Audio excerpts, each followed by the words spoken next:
আজ Holy Family Red Crescent Medical College বার্ষিক সাংস্কৃতিক অনুষ্ঠান ও শিক্ষাক্ষেত্রে কৃতিত্বের সম্মাননা 2026 অনুষ্ঠানে উপস্থিত থাকতে পেরে আমি অত্যন্ত আনন্দিত। আমি অভিনন্দন ও শুভেচ্ছা জানাই সেই সকল শিক্ষার্থীবৃন্দকে যারা আজ কৃতিত্বের সম্মাননায় ভূষিত। অভিনন্দন জানাই সকল শিক্ষার্থীবৃন্দকে যারা শত কঠিন শিক্ষা ক্যালেন্ডারের রুটিনের মধ্যেও সাংস্কৃতিক চর্চার সময় বের করে নিয়েছেন। আপনাদের সুপ্ত প্রতিভাকে এভাবেই ভবিষ্যতেও লালন পালন করতে পারলে তা হবে অত্যন্ত প্রশংসনীয়। কারণ culture is what we are, civilization is what we have. Culture is the foundation of civilization. সংস্কৃতি মানব সভ্যতার ভিত্তি। আপনারা দেশের অন্যতম মেধাবী ছাত্রছাত্রী। মেধার প্রমাণ দিয়ে আপনারা চিকিৎসা শাস্ত্রে পড়ার সুযোগ পেয়েছেন। মেধার পাশাপাশি আপনাদের আছে মানবিক মন। সেই জন্য চিকিৎসক হয়ে অসুস্থ মানুষকে সুস্থ করার মধ্যেই আপনাদের আত্মত্যাগ, আত্মতৃপ্তি, জীবনের সার্থকতা, জীবনের সফলতা। ইনশাআল্লাহ আশা করব আপনারা সকলেই জ্ঞান ও সেবার উচ্চ শিখরে আরোহণ করেন। হয়তো অনেকে উন্নত বিশ্বে আরো উচ্চতর ডিগ্রি, উচ্চতর ট্রেনিং প্রাপ্ত হয়ে ফিরে আসবেন বাংলাদেশের মানুষের পাশে।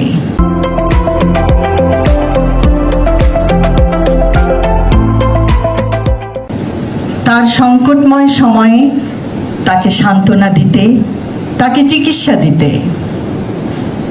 বাংলাদেশে চিকিৎসক ও রোগীর অনুপাত 0.83 বনাম 1000, অর্থাৎ প্রতি একজন ডাক্তারকে দেখতে হয় 1200 থেকে 18 জন অসুস্থ দেশবাসীকে। গ্রামাঞ্চলে এই অনুপাত আরো ভিন্নতর। এই পরিস্থিতির হয়তো পরিবর্তন সম্ভব যদি আমরা শিক্ষা জীবন থেকেই দেশ সেবার সংকল্পে দৃঢ়ভাবে প্রতিজ্ঞাবদ্ধ হই। 70 থেকে 75% ডাক্তার শহরাঞ্চলে, কিন্তু 78% দেশবাসী থাকে গ্রামে, প্রত্যন্ত অঞ্চলে। নার্সদের অনুপাত 0.549 বনাম 1000। বিশ্ব স্বাস্থ্য সংস্থার মানদণ্ড 2.28 ডাক্তার প্রতি 1000 জনের জন্য। বিশ্ব স্বাস্থ্য সংস্থার মানদণ্ড 1.48 নার্স প্রতি 1000 জনের জন্য। সরকারি চিকিৎসকদের অনুপাত প্রতি 6500 জনের জন্য মাত্র একজন চিকিৎসক। সেই জন্যই চিকিৎসা এখনো দারিদ্র্যের অন্যতম কারণ। আপনাদের দিকেই তাকিয়ে আছে বাংলাদেশ। আপনারা নিশ্চয়ই মেধা, শ্রম, অধ্যবসায় ও দেশপ্রেম এ উদ্বুদ্ধ হয়ে গড়ে তুলবেন সকলের কাঙ্ক্ষিত চিকিৎসা ব্যবস্থা ইনশাআল্লাহ। আমাদের দেশে গ্রামাঞ্চলে চিকিৎসকের অভাবে গ্রামবাসীরা সঠিক সময়ে চিকিৎসা থেকে বঞ্চিত হন। কিন্তু দেশবাসীকে সেবার লক্ষ্য নিয়ে এগিয়ে গেলে নিশ্চয়ই এই সমস্যারও সমাধান আছে। আগামীর বাংলাদেশে যেন কোনো রোগাক্রান্ত গ্রামবাসী চিকিৎসার অভাবে প্রাণ না হারায়, কোনো অন্তঃসত্ত্বা মা কে যেন আমরা না হারাই, কোনো নবজাতক যেন তার মায়ের কোল খালি করে চলে না যায়। এমন একটি চিকিৎসা ব্যবস্থা গড়ে তোলা যায় যা পৃথিবীর বুকে দৃষ্টান্ত স্থাপন করবে। কারণ everyone's health matters. সবার স্বাস্থ্যই গুরুত্বপূর্ণ। অনেকেই বলতেন আমরা একটা মেম্বার ইলেকশনও পাস করব না, আমরা 200 ভোট পাওয়ার জন্য আমরা সকালে নির্বাচনী কার্যক্রমে বের হতাম। ইনশাআল্লাহ আসমানের ফয়সালা, আল্লাহর ফয়সালা এবং জনগণের সমর্থন, এই দুইটাকে নিয়ে আমরা সংসদে 6 জন আপনাদের পক্ষে কথা বলার জন্য গিয়েছি। আমরা বিশ্বাস করি যেহেতু জনগণের ভোটে, জনগণের হয়ে, জনগণের দ্বারা আমরা নির্বাচিত, সেজন্য সংসদে আমরা জনগণের পক্ষে কথা বলতে পারি। এনসিপির যেই সংসদ সদস্যরা রয়েছে তারা কোনো ব্যবসায়ীর হয়ে কথা বলতে হয় না, যারা বিদেশের হয়ে কথা বলতে হয় না, যারা আপনাদের স্বার্থে কথা বলতে পারে। আমরা চাই এই সংখ্যাটা 6 জনে নয়, বরং এই সংখ্যাটা যেন 160 জনে পরিণত হতে পারে, সেটির জন্য আপনাদের সাহায্য প্রয়োজন। যে রিক্সাওয়ালা ভাই রিক্সা থামিয়ে আমাদেরকে শুনছেন, আমরা আপনাদেরকে কথা দিতে চাই, আমরা কোনো ব্যবসায়ীদের স্বার্থে আমরা কথা বলবো না, আমরা আপনার অধিকারের জন্য আমরা কথা বলবো, আমরা আপনার অধিকারের জন্য লড়াই করব এবং আমরা আপনার অধিকার প্রতিষ্ঠিত করব। পুলিশ ভাইরা যারা দূর থেকে আমাদেরকে শুনছেন, আমাদের নিরাপত্তা দিচ্ছেন, আমরা আপনাদেরকে অঙ্গীকার দিচ্ছি, অঙ্গীকার করে যাচ্ছি, আমরা আপনাদেরকে দলদাস এবং সেবাদাসে পরিণত করব না। আমরা আপনাদের পেশাগত অধিকার নিশ্চিত করব। আমরা স্বাধীন পুলিশ কমিশন যেটির প্রতিশ্রুতি আমরা আপনাদেরকে দিয়েছি, আমরা সেটি নিশ্চিত করব। আমরা আপনাদেরকে কোনো দলে পরিণত করতে চাই না। এই পুলিশ ভাইয়েরা বিএনপির নয়, এই পুলিশ ভাইয়েরা জামাতের নয়, এই পুলিশ ভাইয়েরা এনসিপির নয়, এই পুলিশ ভাইয়েরা বাংলাদেশের জনগণ, বাংলাদেশের জনগণের স্বাধীনতা এবং সার্বভৌমত্বের অতন্দ্র প্রহরী। আসসালামু আলাইকুম ওয়া রাহমাতুল্লাহি ওয়া বারাকাতুহু। প্রিয় চিতলমারীবাসী, আপনারা আজকে চিতলমারীতে যারা উপস্থিত হয়েছেন, চিতলমারীর বিভিন্ন প্রান্ত থেকে এই প্রতিকূল আবহাওয়াতেও আজকে এখানে উপস্থিত হয়েছেন তরুণ, যুবক, ছাত্র, শিক্ষক, দাড়িওয়ালা, টুপিওয়ালা, আলেম ওলামা থেকে শুরু করে আমাদের অনেক বোন আজকে এখানে উপস্থিত হয়েছেন। সবাইকে এনসিপির পক্ষ থেকে আপনাদেরকে কৃতজ্ঞতা জানাচ্ছি। এই চিতলমারী হচ্ছে প্রকৃতির সাথে লড়াই করে টিকে থাকা একটা জনপদ। 2007 সালে যখন সিডরের আক্রমণ হয়, তখন বাগেরহাটের যে সমস্ত অঞ্চল অপ্রত্যাশিতভাবে ক্ষতিগ্রস্ত হয়, তার মধ্যে চিতলমারী অন্যতম। একই সাথে সাথে প্রত্যেক বছর সমুদ্র উপকূলবর্তী হয়, সুন্দরবনের উপকূলে হয়, প্রত্যেক বছর প্রাকৃতিক দুর্যোগের সাথে লড়াই করে ভাঙা গড়ার মধ্য দিয়ে এই চিতলমারী টিকে আছে। চিতলমারী ইতিহাসের প্রত্যেকটি পর্যায়ে তাদের যেই দৃঢ়তা, তাদের যেই প্রত্যয়, সেই প্রত্যয়ের পরিচয় তারা সবসময় দেখে আসছে। আজকে চিতলমারীতে দাঁড়িয়ে বাংলাদেশ একটি সংকটকালীন সময়ের মধ্য দিয়ে যাচ্ছে। এই সংকটকালীন সময়ে আমরা দেখতে পাচ্ছি দীর্ঘ ফেসিবাদের সময়ে পরবর্তীতে মানুষের যে আকাঙ্ক্ষা তৈরি হয়েছিল, সেই আকাঙ্ক্ষায় এখন হতাশায় পরিণত হচ্ছে। শুধুমাত্র সরকারের কমিটমেন্ট ভাঙা, সরকারের প্রতিজ্ঞা ভাঙা, এই ভাঙার কারণে আমাদের এই জাতীয় যেই প্রত্যয়, জাতীয় আত্মবিশ্বাস এখন জাতীয় হতাশায় পরিণত হচ্ছে। আমরা প্রত্যাশা করেছিলাম এই সরকার এসে একটা শক্তিশালী উপকূল ব্যবস্থা এবং সমুদ্র প্রতিরোধ এবং প্রতিরক্ষা ব্যবস্থা তৈরি করবে, 3 বাহিনীকে শক্তিশালী করার জন্য মনোযোগ দিবেন এবং একটি নেটওয়ার্ক সেন্ট্রিক ব্যবস্থা গড়ে তুলবেন। অত্যন্ত দুঃখজনক বিষয়, আমরা দেখতে পেয়েছি সাইবার ও ড্রোন প্রযুক্তিতে সক্ষম করার পরিবর্তে আমরা এই সরকারের স্পষ্টতই কোনো প্রতিরক্ষা ব্যবস্থা, প্রতিরক্ষা নীতি আমাদের সামনে উপস্থাপিত হয়নি। আমরা প্রত্যাশা করেছিলাম সরকারি অফিসগুলো ঘুষ এবং দুর্নীতি মুক্ত হবে। অত্যন্ত পরিতাপের বিষয়, সরকারি অফিসগুলো এখনো পর্যন্ত ঘুষ এবং দুর্নীতি থেকে মুক্ত হতে পারেনি। আমরা প্রত্যাশা করেছিলাম এই সরকার গঠন করার পরেই বিদ্যুতের সমস্যার সমাধান হবে। দুঃখজনক বিষয়, সরকার গঠনের পরে আমরা দেখলাম জ্বালানি সংকটকে পুঁজি করে জ্বালানির দাম বৃদ্ধি করে দ্রব্যমূল্যের দামও এরই সাথে বৃদ্ধি করে দেওয়া হয়েছে। ইরান এবং ইসরায়েলের যুদ্ধকে পুঁজি করে আমাদের দেশের তেলের দাম বৃদ্ধি করে কিছু বর্জুয়া কিছু ব্যবসায়ীকে সুবিধাভোগী করা হয়েছে। এই সরকার গঠন করার পরে আমরা দেখতে পাচ্ছি বাড়ি বাড়ি বিদ্যুৎ মাঝে মাঝে আসে। সরকার এই জনগণকে লোডশেডিং উপহার দিয়েছে। সরকার গঠন করার পরে জনগণের হাতে হারিকেন এবং মোমবাতি ধরিয়ে দিয়েছে। আমরা প্রত্যাশা করেছিলাম এই সরকার আসলে আমাদের যে পররাষ্ট্রনীতি এবং সীমান্তের মধ্যে যেই ভারতীয় আগ্রাসনের যে অপনীতি রয়েছে সেটির বিরুদ্ধে জাতীয়ভাবে সুস্পষ্ট এবং সুদৃঢ় নীতিমালা স্পষ্ট করা হবে। অত্যন্ত পরিতাপের বিষয়, এইখানেও সরকারের স্বরাষ্ট্র মন্ত্রণালয়ের কাছ থেকে আমরা নত জানু নীতিরই আমরা পুনরাবৃত্তি দেখতে পেয়েছি।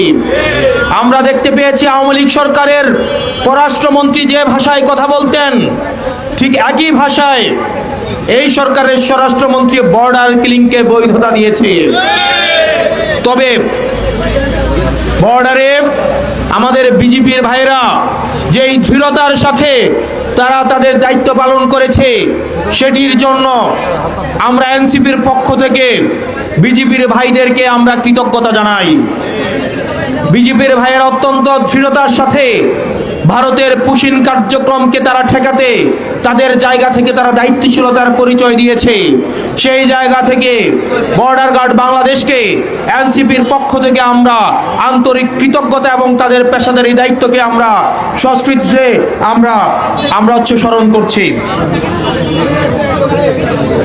প্রিয় চিতলমারীবাসী, আমরা অতীতের সরকারগুলোকে দেখেছি 2014 সালে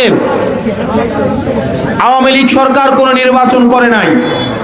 151টা আসনে বিনা ভোটে হচ্ছে তার পছন্দের প্রার্থীকে জয়ী করে দেওয়া হয়েছিল। 2018 সালে মিডনাইট ইলেকশনের সাক্ষী হয়েছিল সারা বাংলাদেশ। 2024 সালের আমিন নির্বাচন অনুষ্ঠিত হয়েছিল। আওয়ামী লীগের পক্ষ থেকে এই দুই পক্ষকে সরকার পক্ষ এবং প্রতিপক্ষ বানিয়ে অন্যান্য রাজনৈতিক দলগুলোকে নির্বাচনের বাহিরে রেখে একটি আমি এবং দামি নির্বাচন আয়োজন করেছিল। অত্যন্ত পরিতাপের বিষয়, আগের সরকারগুলো নির্বাচনের আগে ফলাফল চুরি করত, আর এই সরকার নির্বাচন হয়ে যাওয়ার পরে ফলাফল চুরি করেছে। দিন দুপুরে চুরি নয়, দিন দুপুরে ডাকাতি করেছে এবং সেই ডাকাতি সংসদে দাঁড়িয়ে দম্ভ ভরে স্বরাষ্ট্রমন্ত্রী স্বীকার করেছেন নির্বাচনের স্বার্থে তারা নাকি গণভোট মেনে নিয়েছিলেন। নির্বাচন চলে গিয়েছে, তারা এখন আর গণভোট মানবেন না। গণভোট নাকি সংবিধানে নেই। সংবিধানে যদি গণভোট না থাকে 2026 সালের কোন নির্বাচনে এই সংবিধান অনুযায়ী হওয়ার কথা ছিল না। সংবিধান অনুযায়ী নির্বাচন হওয়ার কথা ছিল 2031 সালে। সংবিধান অনুযায়ী বাংলাদেশে অনেককে থাকার কথা ছিল না, বিভিন্ন জন বিভিন্ন জায়গায় থাকার কথা ছিল। বিএনপি সরকার, আপনি পথ হারাইয়েছেন, পথিক তুমি পথ হারাইয়েছ, আর বিএনপি সরকার আপনারা পথ হারাইয়েছেন। জনগণ যে আকাঙ্ক্ষা তৈরি হয়েছিল সেই আকাঙ্ক্ষা থেকে বিএনপি সরকার স্পষ্টতই পিছু হটা শুরু করেছে। সেই জায়গা থেকে প্রিয় চিতলমারীবাসী, আমরা আমাদের জায়গা থেকে আপনাদেরকে আহ্বান জানাবো, বিএনপি সরকার জনগণের সাথে দ্বিচারিতা করতে পারে, কিন্তু যেই জনগণ জুলাইয়ের রাস্তায় নেমে এসেছিল, যেই মা তার সন্তানকে হারিয়েছিল, যেই বাবা তার সন্তানকে হারিয়েছিল, যেই বোন তার ভাইকে হারিয়েছিল, সেই জনগণ কখনো পথ হারাতে পারে না। সেই জনগণ এখনো পথে দাঁড়িয়ে রয়েছে। সেই জনগণ পরিবর্তন চায়, সেই জনগণ একটা স্বনির্ভর বাংলাদেশ চায়, সেই জনগণ পুলিশ কমিশন চায়, সেই জনগণ মিডিয়া কমিশন চায়, সেই জনগণ স্বাধীন দুর্নীতি কমিশন চায়, সেই জনগণ এখনো পর্যন্ত আমাদের যেই মানবাধিকার কমিশন রয়েছে, আমাদের এই মানবাধিকার কমিশন চায়। মির্জা ফখরুল সাহেব উনি বলছেন ওনারা নাকি কখনোই সংবিধান সংস্কার কমিশন ওনারা চান নাই, সংবিধান সংস্কার নাকি ওনারা চান নাই। উনি কিছুদিন আগে বলছিলেন ওনাদের 31 দফাটা যদি ওনারা নিজেরাই খুলে দেখেন, সেখানেই স্পষ্ট করে বলা হয়েছে, স্পষ্ট করে লেখা আছে ওনারা সংবিধান সংস্কার করতে ওনারা চান এবং জনগণকে সেটা ওনারা কমিটমেন্ট দিয়েছেন। ওনারা ওনাদের 31 দফা থেকে পিছু হটেছে। সেজন্য প্রিয় চিতলমারীবাসী এবং বাংলাদেশবাসী মনে রাখতে হবে, জুলাইয়ে আমরা ভেবেছিলাম অনেক কিছু পেয়েছি, কিন্তু জুলাইয়ে আমরা অনেক কিছু পাওয়ার সুযোগ মাত্র তৈরি হয়েছে। আমরা সেই অর্থে বাংলাদেশের জনগণ কিছুই পাইনি, বরং অনেক কিছু পাওয়ার সুযোগ তৈরি হয়েছে। এই সুযোগ আমাদের জনগণকে কাজে লাগাতে হবে। আজকে আমরা আপনাদের কাছে এসেছি আপনাদের সাহায্যের জন্য। আপনারা আমাদেরকে সাহায্য করবেন। আমরা আপনাদেরকে অনেক কিছু দিতে আসি নাই, আমরা আপনাদের কাছে সাহায্য প্রার্থনা করতে এসেছি। আমরা একটা দল গঠন করেছি, যেই দলের এখনো 2 বছর হয় নাই। গত ফেব্রুয়ারির 28 তারিখ 1 বছর পূর্ণ হয়েছে। আজকে জুলাই মাসের 21 তারিখ চলছে। 1 বছর 4 মাসের মতো আমাদের একটা দল হয়েছে। এই দলের পক্ষ থেকে আমরা যখন ত্রয়োদশ জাতীয় সংসদ নির্বাচনে প্রার্থী হয়েছি, অনেকেই বলতেন আমরা একটা মেম্বার ইলেকশনও পাস করব না। আমরা 200 ভোট পাওয়ার জন্য আমরা সকালে নির্বাচনী কার্যক্রমে বের হতাম। ইনশাআল্লাহ আসমানের ফয়সালা, আল্লাহর ফয়সালা এবং জনগণের সমর্থন, এই দুইটাকে নিয়ে আমরা সংসদে 6 জন আপনাদের পক্ষে কথা বলার জন্য গিয়েছি। আমরা বিশ্বাস করি, যেহেতু জনগণের ভোটে, জনগণের হয়ে, জনগণের দ্বারা আমরা নির্বাচিত, সেজন্য সংসদে আমরা জনগণের পক্ষে কথা বলতে পারি। এনসিপির যেই সংসদ সদস্যরা রয়েছে, তারা কোনো ব্যবসায়ীর হয়ে কথা বলতে হয় না, যারা বিদেশের হয়ে কথা বলতে হয় না, যারা আপনাদের স্বার্থে কথা বলতে পারে। আমরা চাই এই সংখ্যাটা 6 জনে নয়, বরং এই সংখ্যাটা যেন 160 জনে পরিণত হতে পারে, সেটির জন্য আপনাদের সাহায্য প্রয়োজন। প্রিয় চিতলমারীবাসী, আপনারা অনেক দল দেখেছেন, অনেক দল করেছেন। ইতিহাসের এই পর্যায়ে এসে, ইতিহাসের স্তরে স্তরে আমরা প্রতারিত হয়েছি। এই তরুণ প্রজন্মর পক্ষ থেকে আমরা আপনাদের দুয়ারে এসে দাঁড়িয়েছি, রিক্ত হাতে, শূন্য পকেটে, কিন্তু স্বপ্ন নিয়ে, বাংলাদেশ গড়ার স্বপ্ন নিয়ে আমরা আপনাদের দুয়ারে এসেছি। আমরা তরুণদের সামনে দাঁড়িয়েছি, বেকারদের সামনে দাঁড়িয়েছি, চাকরিজীবীদের সামনে দাঁড়িয়েছি, শ্রমজীবী খেটে খাওয়া মানুষের সামনে দাঁড়িয়েছি, সাংবাদিক ভাইদের সামনে দাঁড়িয়েছি, রাজনীতিবিদদের সামনে দাঁড়িয়েছি।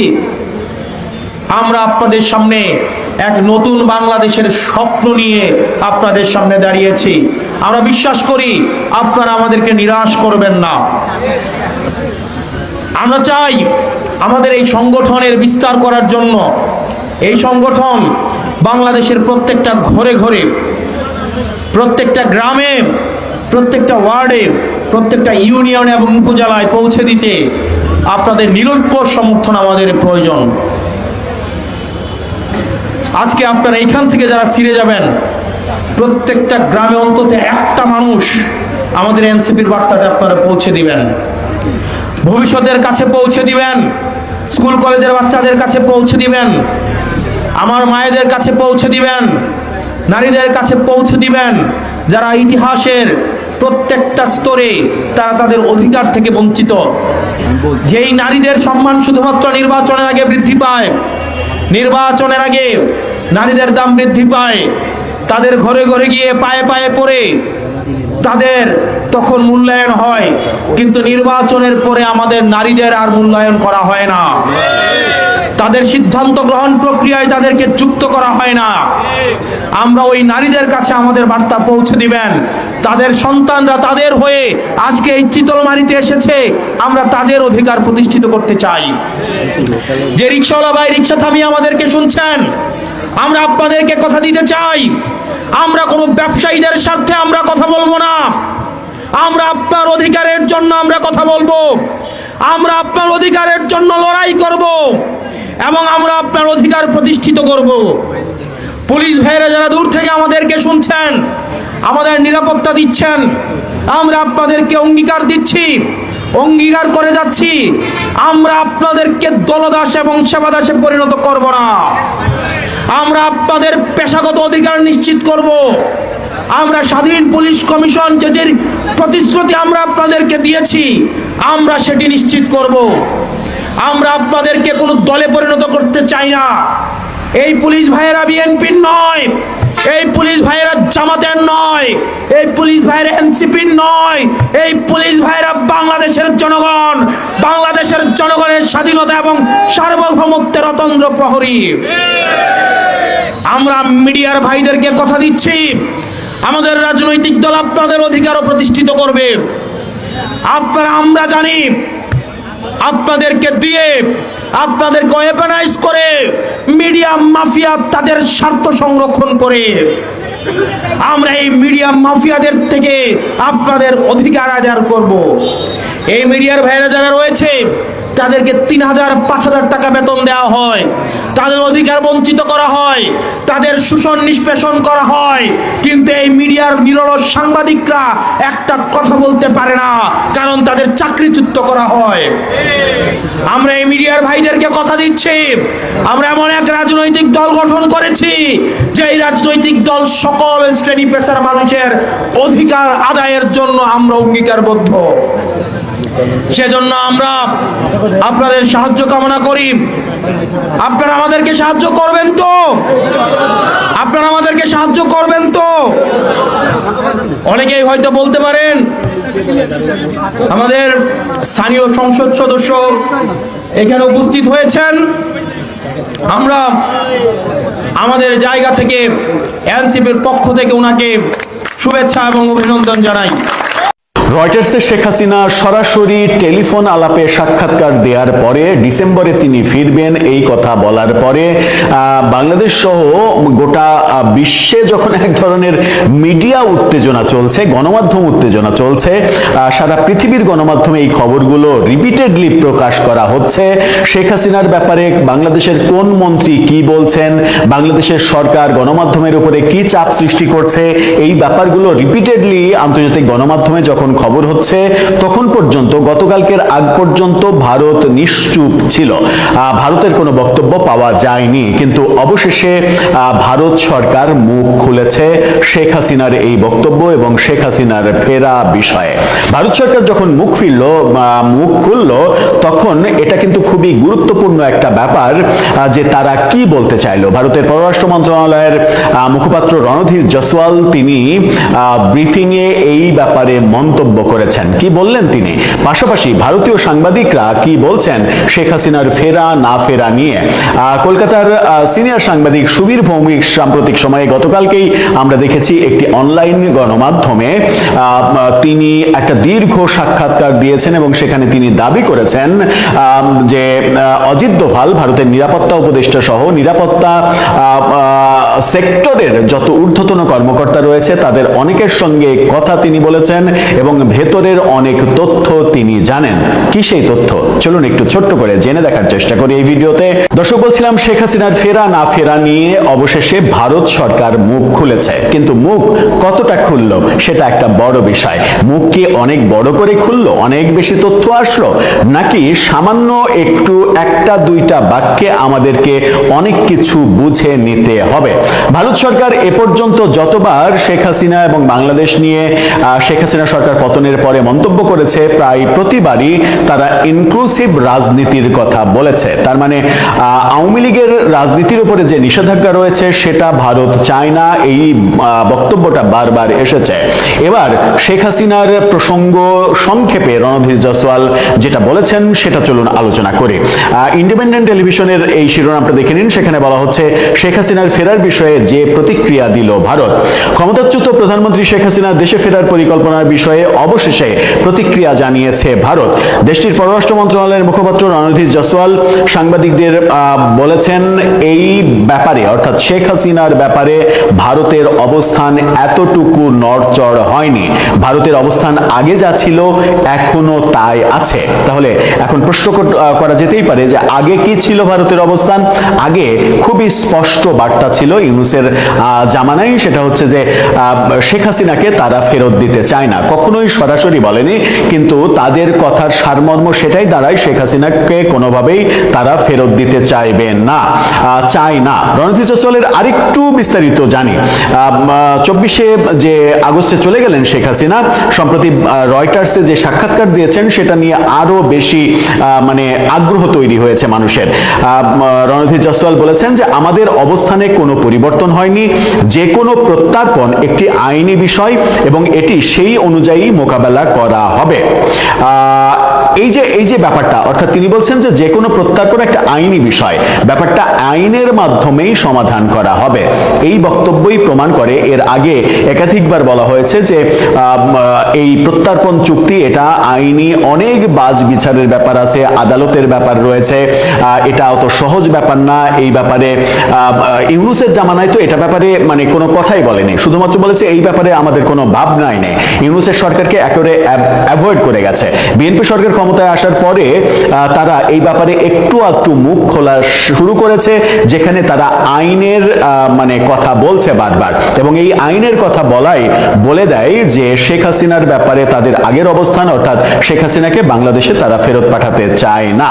কিন্তু শেখ হাসিনা নিজে যখন ফেরত আসতে চাইছেন তখন এই ব্যাপারে সাংবাদিক সুবীর ভৌমিক, কলকাতার সিনিয়র সাংবাদিক সুবীর ভৌমিক একটি অনলাইন প্ল্যাটফর্মে সাক্ষাৎকারে এই ব্যাপারে দীর্ঘ কথা বলেছেন, এবং তিনি বলেছেন যে ভারতের নিরাপত্তা উপদেষ্টা অজিত দোভাল বাংলা পার্শ্ববর্তী দেশের সঙ্গে ভূ রাজনৈতিক সম্পর্ক কি হবে এগুলো মূলত মেনটেন করেন অজিত দোভাল। এটা জয়শঙ্কর, পররাষ্ট্র মন্ত্রী জয়শঙ্কর দেখভাল করেন না, অজিত দোভাল দেখভাল করেন। এবং অজিত দোভাল পাকিস্তানের ব্যাপারটাও যেমন দেখভাল করেন, বাংলাদেশের ব্যাপারটাও দেখভাল করেন, চীনের ব্যাপারটাও দেখভাল করেন। অজিত দোভালের সঙ্গে তার কথা হয়েছে, সুবীর ভৌমিক এটা দাবি করছেন, এবং তার অজিত দোভালের আন্ডারে যে সর্বোচ্চ পর্যায়ের অফিসাররা রয়েছে 2, 3, 4 এই ক্যাটাগরির অফিসারদের সঙ্গে তার কথা হয়েছে। তিনি দাবি করে তিনি বলেছেন যে শেখ হাসিনার যে ফেরার সিদ্ধান্ত এটা ভারত চাইছে বলে শেখ হাসিনা সিদ্ধান্ত নিয়েছেন, ব্যাপারটা এমন না। শেখ হাসিনা নিজেই সিদ্ধান্ত নিয়েছেন এবং তার সিদ্ধান্তে ভারত বরং আশ্চর্য হয়েছে। নিরাপত্তা কর্মকর্তা, ঊর্ধ্বতন নিরাপত্তা কর্মকর্তাদের একাধিক জন সুবীর ভৌমিককে বলেছেন যে তারা বহেনজি বলে সম্বোধন করে শেখ হাসিনাকে।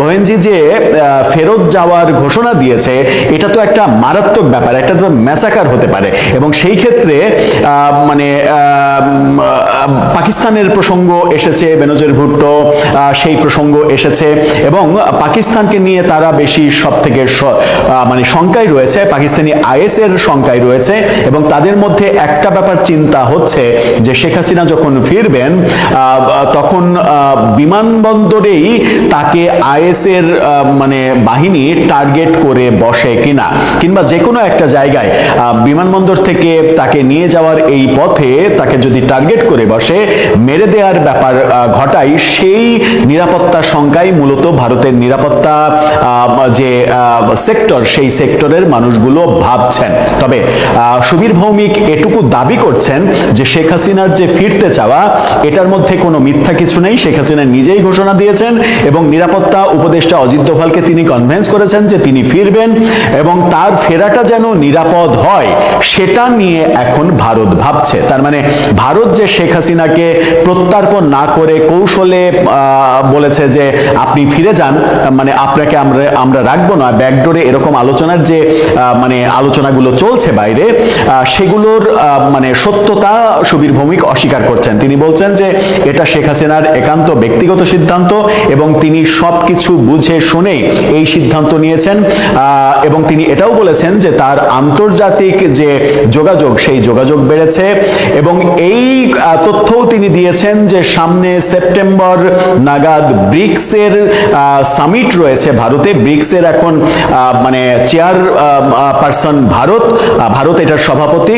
ভারতে ব্রিক্সের যখন সম্মেলন হবে তখন রাশিয়া, চীন সহ একাধিক শক্তিশালী দেশকে ভারত এই ব্যাপারে কনভিন্স করে ওই সময়টা যেন পাওয়া যায়, এই কারণেই শেখ হাসিনা ডিসেম্বরটা বেছে নিয়েছেন। সুবীর ভৌমিকের এই বক্তব্যগুলো সত্য কি মিথ্যা সেটা সময়ই হয়তো বলে দেবে, কিন্তু এখন পর্যন্ত যে বক্তব্য, ভারতের অবস্থানে এতটুকু নড়চড় হচ্ছে না। আবার শেখ হাসিনার ফিরে আসার যে সিদ্ধান্ত সেটা তার একক ব্যক্তিগত ইচ্ছা। এই যে তথ্য আমরা পাচ্ছি, এই তথ্যে আমরা কতটা আস্থা রাখতে পারি, আপনি কতটা আস্থা রাখতে